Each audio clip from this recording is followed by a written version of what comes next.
qüdrətin qətiyyətin, ölçü bilməz əziyyətin, məlhəmidir könüllərin, işin haqdır, işin çətin, var qüdrətin qətiyyətin, ölçü bilməz əziyyətin, məlhəmidir könüllərin.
Peşən gözəl, çətin peşən, sən var ol həmişə, qızıl gül lalə bənövşən, ərmağan ətri gülləri.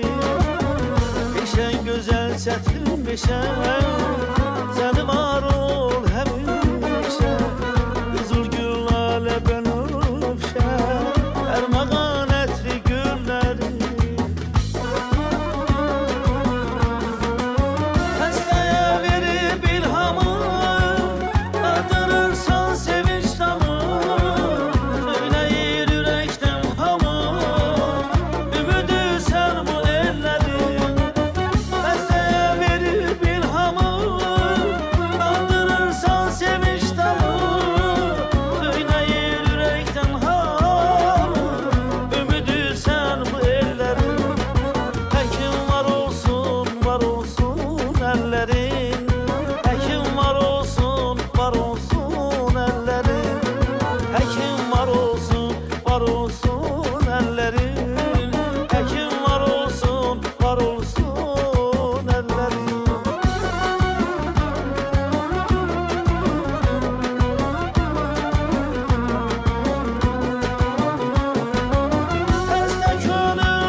Xəstə könüllərin dərdi əlacı, dərmanı, məlhəmi bax odur deyim.